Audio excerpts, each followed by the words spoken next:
우리 찬양대 찬양 감사합니다. 지난 주일 우리 100주년 기념 음악회가 있었습니다.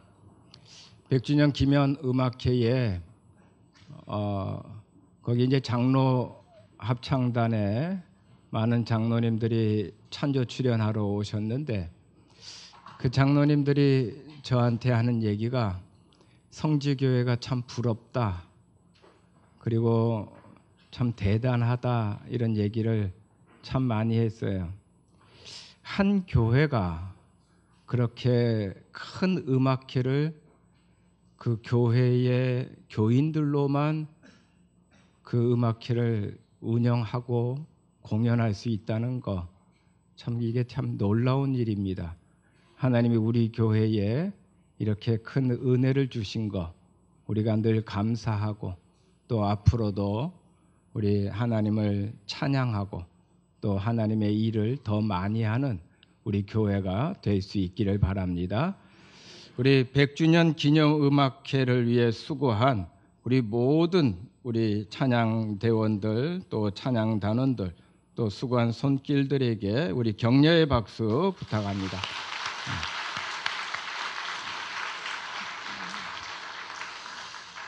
오늘 말씀의 제목은 가장 고상한 지식이라는 제목입니다. 빌립보서를 흔히 기쁨의 서신이라고 말합니다. 사도 바울은 빌립보서를 통해 나는 이렇게 기쁘다. 내가 기쁜 이유는 이것 때문이다라고 말하는데 오늘 본문에서는 사도 바울이 내가 기쁜 이유는 가장 고상한 지식을 알고 있기 때문이다라고 말하고 있어요. 고상하다. 우리 국어사전에 보면요. 품위가 있고 수준이 높다 이런 뜻이에요. 즉 사도 바울이 나는 품위가 있고 수준이 높은 지식을 알고 있다 이렇게 말했는데 이거는 조금 그 원어의 번역을 정확하게 번역한 것은 아니에요. 원어의 헬라어의 고상하다라고 하는 단어는 휘페레코라고 하는 단어입니다. 이 휘페레코라고 하는 단어의 원뜻은 비교할 것이 없도록 가장 위대하다라고 하는 뜻이에요. 그래서 사도 바울이 나는 가장 고상한 지식을 알고 있다라고 말하는 것은 나는 최고의 가치 있는 것을 알고 있다. 나는 가장 귀한 것을 알고 있다 이렇게 말하는 거예요. 그건 사도 바울이 말한 가장 최고의 가치, 가장 귀한 게 뭡니까? 바로 사도 바울이 만난 예수 그리스도입니다. 저와 여러분도 예수 그리스도를 만나서 사도 바울처럼 나는 가장 고귀한, 가장 고상한 지식을 알고 있어서 내가 언제 어디서 무엇을 하든지 나는 가장 기쁜 사람입니다. 고백할 수 있기를 바랍니다. 찬송가 94장을 여러분 한번 펴보세요. 찬송가 94장. 찬송가 94장의 제목이 주 예수보다 더 귀한 것은 없네입니다. 여기에 가사가 보면 이렇게 나와죠. 주 예수보다 더 귀한 것은 없네. 이 세상 부귀와 바꿀 수 없네. 영 죽은 내 대신 돌아가신 그 놀라운 사랑 잊지 못해. 세상 즐거움 다 버리고 세상 자랑 다 버렸네. 주 예수보다 더 귀한 것은 없네. 예수밖에는 없네. 여러분 찬송가를 보면요. 왼쪽 제일 윗부분에 거기에 사람의 이름이 나오고 오른쪽 제일 윗부분에 또 사람의 이름이 나와요. 여기 왼쪽 제일 윗부분에 있는 사람의 이름은 이 찬송가를 작사한 작사가의 이름이고 오른쪽에 있는 이름은 작곡을 한 작곡가의 이름이에요.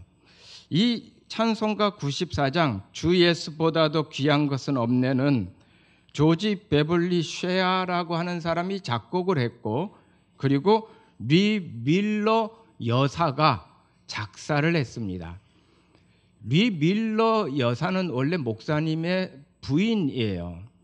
근데 이 리 밀러 여사가 어느 날 자기가 이 시를 지었어요. 그리고 이 시를 한 부인에게 선물로 줍니다. 내가 쓴 시입니다. 한번 읽어보세요 하고 선물로 줬어요.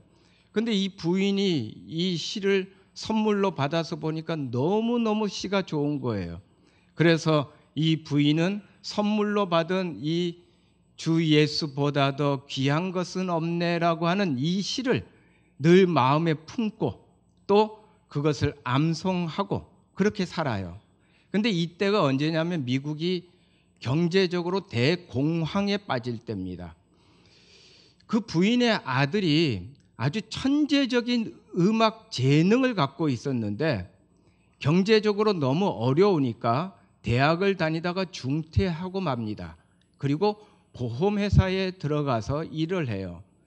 그런데 하루는 미국의 MBC 라디오 방송국 PD가 그 참 음악적 재능이 좋은 사람이 지금 그 음악적 재능을 키우지 못하고 보험회사를 다니고 있다는 소식을 듣고 그 친구를 불러서 한번 당신의 노래를 이 방송을 통해 들려주시오라고 부탁을 했어요.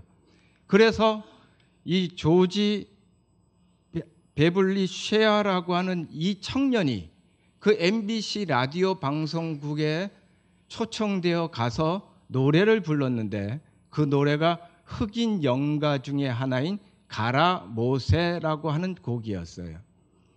근데 그 노래가 너무너무 많은 사람들에게 한순간에 큰 감동을 줍니다. 야, 이렇게 노래 잘하는 사람이 있어? 그리고는 많은 사람들이 이 조지 베블리 쉐아를 아주 환호하게 되고 그리고 하루아침에 인기 스타가 돼요. 여러 방송국에서 출연 요청이 들어오고 그때부터 꽤 많은 돈을 벌게 됩니다. 그런데 이 조지 베블리 쉐아의 엄마가 가만히 이 아들을 보니까 인기 스타가 되고 돈을 많이 벌기 시작하면서부터 이 아들이 조금씩 변하더라는 거예요. 어떻게 변하느냐?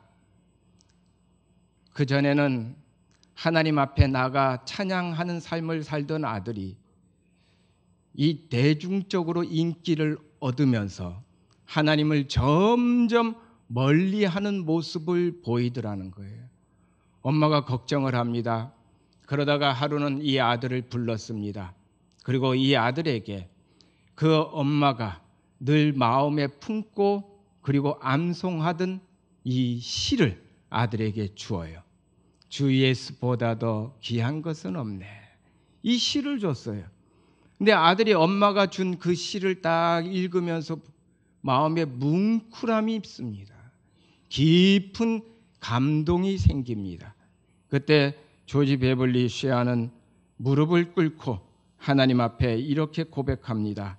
하나님, 제가 잠시 돈에 취해 주님을 잊고 살았습니다. 이제 다시 주님을 찾고 싶습니다. 이제 다시 주님을 찬양하는 삶을 살고 싶습니다. 그리고 그 엄마가 준 그 시에다가 피아노를 치면서 곡을 붙여요. 그렇게 해서 완성된 이 찬송가가 지금 우리가 가지고 있는 찬송가 94장 주 예수보다도 귀한 것은 없네입니다. 조지 베블리 쉐아는 그때부터 대중가요를 떠납니다. 그리고 하나님을 찬양하는 삶을 삽니다. 유명한 부흥 강사였던 빌리 그레엄 목사님과 함께 동역을 하면서 전 세계에 다니면서 하나님을 찬양하는 그런 삶을 살아요. 그의 찬양을 통해 많은 사람들이 감동을 받고 감명을 받고 또 하나님을 알게 됩니다.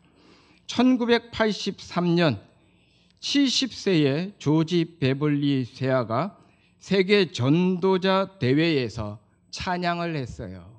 약 5천 명이 모여 있던 그 전도자들이 그 찬양을 듣고 감동을 받고 그 자리에서 일어서서 기립박수를 치고 박수갈채를 합니다.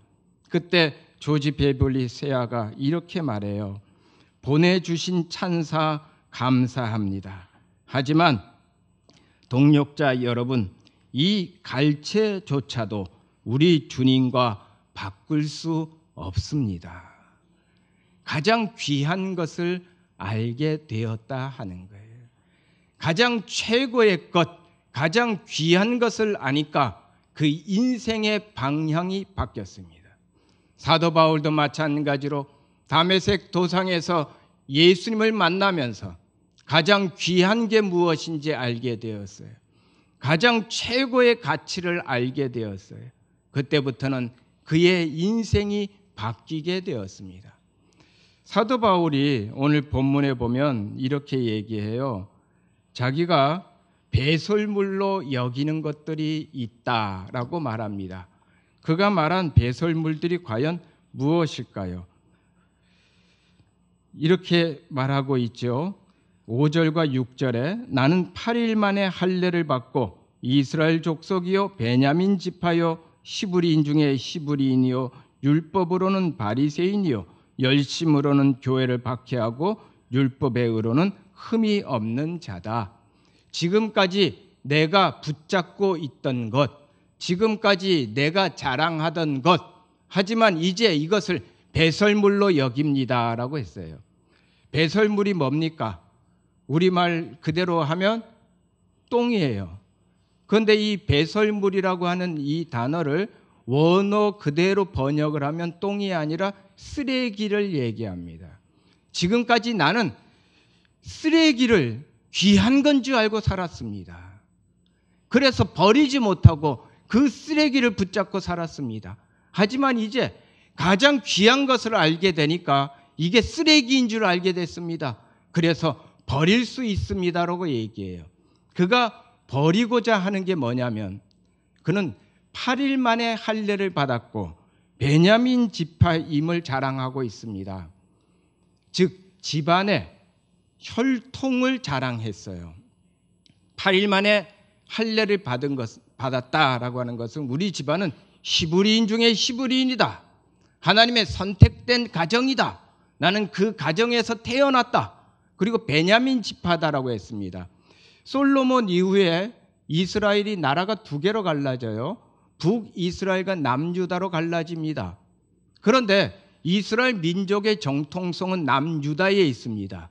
그 남유다를 지킨 지파가 바로 베냐민 지파예요. 그래서 사도 바울은 지금까지 나는 우리 집안의 이 신앙적 전통 그리고 우리 집안의 혈통을 자랑하고 있었다라고 얘기하는 거예요. 그리고 또한 시브리인 중에 시브리인이요라고 말합니다. 아수르라고 하는 강대국이 이스라엘을 침공해 들어와서 이스라엘을 지배하게 됩니다. 그때 이스라엘 사람들은 이 아수르 사람들하고 결혼을 많이 하게 돼요. 그런데 결혼이라고 해서 하는 게 지금 같이 그냥 한 개인과 개인, 집안과 집안의 이런 결혼의 의미가 아니에요. 당시 이 아수르와의 결혼이라고 하는 데는 종교적 문제가 결부되어집니다. 즉 아수르의 남자, 아수르의 여인을 받아들인다라고 하는 것은 아수르의 신을 받아들이는 게 되는 거예요. 그래서 많은 사람들이 아수르가 힘으로 지배하니까 그때 이 이스라엘 사람들이 아수르의 신을 받아들이며 아수르인들과 결혼을 하게 돼요. 그렇게 해서 만들어진 게 뭐냐면 신약 시대에 가서 많이 불려지게 되는 사마리아인들이 그렇게 해서 나오게 됩니다. 사마리아인들을 보면서 이스라엘의 이 전통을 지켰던 사람들, 시브리인 중에 시브리인이라고 하는 이 사람들은 그들을 보면서 경멸했습니다. 너희는 하나님을 버렸잖아. 너희는 아수르의 신을 섬겼잖아 하면서 경멸했어요. 그런데 지금 바울이 말하는 게 뭐냐면 나는 여태까지 무엇을 붙잡고 있었냐면 집안의 배경 그리고 내가 지켰다라고 하는 것에 대한 나의 자랑을 붙잡고 있었다 하는 거예요. 나는 바리새인이었다. 나는 율법을 지키려고 노력한 자다. 나는 그 율법을 지킴으로 나의 의를 드러내려고 했다. 하지만 예수 그리스도를 만나고 나니까 이게 얼마나 쓰레기 같은 것을 나는 이제 알았다라고 얘기하는 겁니다. 자칫하면 우리가 버려야 할 것을 붙잡고 있게 됩니다. 내가 나의 의를 드러내기 위해 붙잡게 된다는 거예요. 하지만 예수님을 만나고 나니까 가장 고귀한 가치, 가장 최고의 것을 알게 되어 이제는 나를 위해 살아가는 사람, 나를 자랑하는 자가 아니라 예수 그리스도를 자랑하는 자, 예수 그리스도를 위하여 사는 자로 바뀌게 된다는 거예요. 저와 여러분 가장 고상한 지식을 알고 이제는 나를 위해 살아가는 자가 아니라 예수 그리스도를 위하여 사는 자들이 될 수 있기를 바랍니다. 극락의 불나비라고 하는 책을 쓴 김상학 목사님이라고 있어요. 이분이 원래는 승려 출신이에요. 고등학교에서 수학을 가르쳤는데 그 인생의 허무감이 너무 깊었습니다. 어떻게 하면 내 인생의 허무감을 채울 수 있을까? 그 갈급함을 채울 수 있을까? 그래서 찾아간 곳이 어디였냐면 절이었어요. 그리고 불교에 심취하게 되고 승려가 됩니다. 얼마나 이 불교에 심취해 있었냐면 불교 대학을 세우려고 해요. 자신이 가지고 있는 모든 재산을 가지고 땅을 구입해서 그 땅에 불교 대학을 세우려고 하는데 그 땅을 구입하는 과정 속에 사기를 당해요. 그리고 이 일로 인해서 감옥에 들어가게 됩니다. 감옥에 들어가서 이 김상학 씨가 교도관에게 부탁한 게 있는데 그게 뭐냐면 목탁과 불경이었어요. 내가 감옥 안에서도 목탁과 불경이 있어야 되겠습니다. 그걸 좀 갖다 주세요라고 부탁했더니 교도관이 뭐라고 얘기하냐면 감옥에는 목탁과 불경은 없지만 성경이 있어요. 그러면서 그가 갖다 준 게 불경이 아니라 성경책을 갖다 주더라는 거예요. 그래서 김상학 씨가 그 감옥 안에서 그래 이왕이면 지피지기면 백전백승이라고 하지 않았냐? 내가 이곳에서 이 성경을 한번 연구해 보겠어. 그리고 기독교가 얼마나 허구에 가득 찬 것인가를 밝히고 말 거야. 그러면서 그 안에서 성경을 연구합니다. 마태복음, 마가복음을 읽어가고 누가복음에 갔는데 어디서 많이 본 이야기가 성경에 나오는 거예요. 그 이야기는 불경에 있었던 이야기입니다. 한 과부에게 외아들이 있었는데 외아들이 갑자기 죽어요. 그러자 이 과부가 그 외아들을 끌어안고 부처님을 찾아갑니다. 그리고 부처님에게 내 아들을 살려주세요라고 얘기했어요. 그때 이 부처님 뭐라고 얘기하냐면 저 아랫마을에 가서 여태껏 한 번도 죽음을 경험하지 않은 사람을 찾아가 그 사람에게 그 집에 물 한 사발을 얻어서 그 물 한 사발을 죽어 있는 아들에게 먹이면 아들이 살아날 거야 라고 말합니다. 그래서 아랫마을에 내려가서 한 번도 죽음을 경험하지 않은 사람을 찾아다니는데 아무리 찾아도 없는 거예요. 그래서 다시 부처에게 와서 말합니다. 내가 아무리 찾아도 죽음을 경험하지 않는 사람은 없습니다. 어떻게 된 겁니까? 라고 얘기하니까 부처님이 뭐라고 얘기하냐면 이것이 인생이니라. 그 죽음을 그대로 받아들여라 라고 얘기했어요. 그런데 성경에 비슷한 내용이 나옵니다. 과부의 아들이 죽었습니다. 그런데 예수님이 그 죽어 있는 과부의 아들에게 청년아 일어나라 라고 말씀하니 죽어 있던 아들이 다시 살아났습니다.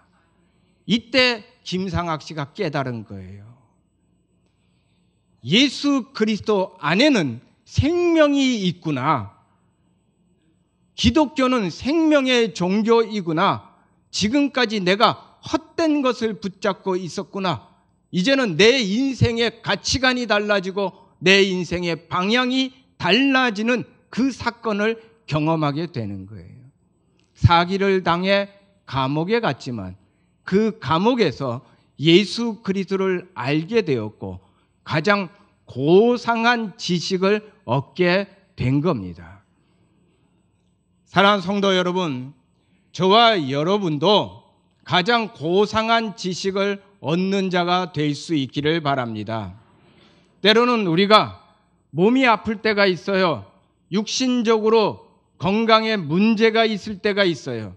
하지만 그 아픈 몸 때문에, 잃어버린 건강 때문에 오히려 예수님을 만난다면 나는 가장 최고의 것을 얻는 자가 되는 거예요. 때로는 우리가 물질적으로 어려울 때가 있어요. 하지만 물질적인 어려움 때문에 주님을 만날 수 있다면 그 물질적 어려움은 가장 고상한 지식, 가장 최고의 것을 알게 되는 축복의 통로가 되는 겁니다. 저와 여러분이 이 가장 고귀한 지식을 얻고 가장 최고의 가치를 알고 또 그 축복 안에 살아가는 자들이 될 수 있기를 바랍니다. 어떤 백화점 사장이 자기가 너무너무 사랑하는 자기 아내를 자기가 운영하는 백화점으로 부릅니다. 그리고 그 아내에게 말합니다. 여보, 이 백화점 쫙 둘러보면서 이 백화점에 있는 가장 좋은 것, 가장 귀한 것, 당신이 가장 갖고 싶은 것 말해요. 내가 당신에게 줄게요. 그랬더니 이 부인이 흐뭇한 미소를 지으면서 뭐라고 얘기하냐면, 나는 당신 한 사람이면 만족합니다. 내가 당신을 얻으면 이 백화점을 다 얻는 거기 때문입니다. 사랑하는 성도 여러분, 가장 고귀한 지식을 우리가 얻으면 세상의 가장 최고의 것을 이미 얻는 자들이 됩니다. 저와 여러분이 예수 그리스도를 믿는 자들입니다.